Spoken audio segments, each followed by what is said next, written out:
mais uma mulher que foi apagada por posicionar-se contra as demandas sociais do seu tempo. A nossa artista de hoje é brasileira, é escultora e teve a sua memória excluída da história das artes no Brasil por bastante tempo. Ela é Julieta de França, uma grande escultora que nasceu em Belém do Pará em 1872. Essa escultora paraense construiu uma carreira entre as localidades de Belém do Pará, Rio de Janeiro e Paris. No ano de 1897, a Julieta ingressa na Escola Nacional de Belas Artes, no Rio de Janeiro. E isso foi justamente 5 anos depois que a Escola Nacional começasse a aceitar mulheres como alunas regulares. Porque antes elas eram consideradas amadoras. Vocês se lembram do caso da Abigail de Andrade? Então, as mulheres podiam participar das exposições nos salões, tanto que a Abigail ganha uma medalha de ouro, porém as mulheres e sua arte eram consideradas amadoras. A Julieta já ingressa na Escola Nacional de Belas Artes como aluna regular, o que fazia com que ela tivesse direito a frequentar as aulas, inclusive as aulas com modelo vivo. E nesse ponto, a Julieta já vai enfrentar 2 tabus. O primeiro é o fato de que a escultura era vista como uma prática essencialmente masculina.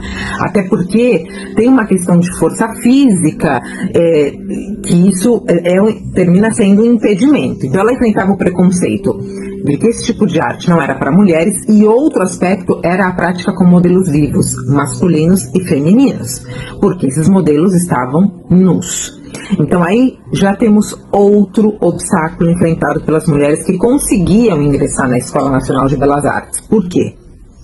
Frequentar as aulas com modelo vivo era mal visto, havia um certo constrangimento, enfim, vocês podem imaginar, quer dizer, mulheres demoraram muitos anos em poder se matricular como alunas regulares no curso de Belas Artes no Rio de Janeiro. E quando finalmente elas conseguem, elas se encontram com uma restrição nas aulas de modelo vivo, porque elas não podiam frequentar essas aulas, depois elas começam a frequentar essas aulas, e essa experiência é como meio constrangedora na maioria das vezes, porque elas estão na mesma sala que colegas, homens, vendo outros homens e outras mulheres sem roupa. Então era uma situação, como mínimo, complicada para um final do século XIX, se você era mulher e queria ser artista, até porque, além dos tabus sociais, existe aí uma bagagem religiosa também no meio. Bom, até em 1900, a Julieta conclui os estudos dela e ela vai se aperfeiçoar na Europa, mais especificamente na França. E aí foi o grande marco na carreira dela, porque na França a Julieta vai estudar na Academia Julian, que era um local frequentado por muitos alunos e alunas de diversos países, principalmente do Brasil. A Tarsila estudou, a Lia, a Anita Malfatti também, enfim. E em 1902, a Julieta vai frequentar como aluna o Instituto Rodin. Ela volta da Europa em 1906 e ela se candidata a um concurso para o monumento comemorativo da República Brasileira, a República que havia acontecido em 1889. Ela vai apresentar uma maquete e a comissão julgadora, cujo presidente era diretor da escola, da Academia de Belas Artes, também era professor da Julieta de França, era o Rodolfo Bernardelli. E o júri vai desclassificar o trabalho da Julieta, então a maquete dela não vai ser escolhida. Bom, depois desse resultado, a nossa artista indignada volta para Paris, levando a maquete dela e obtendo os grandes mestres com os quais ela conviveu nos últimos anos um parecer favorável. Ela reúne 57 grandes nomes da pintura e da escultura, inclusive do próprio Auguste Rodin. A Julieta reúne esses pareceres, volta para o Brasil e pede à comissão julgadora que reavalie o resultado. Bom, ela simplesmente vai desafiar a autoridade dessa comissão, que é composta por professores e artistas de renome, homens. Vejam, era uma mulher que estava fazendo isso. Essa atitude trouxe consequências para Julieta, porque esse episódio vai ser um grande escândalo na imprensa. A partir desse momento, a nossa artista é apagada da história da arte brasileira.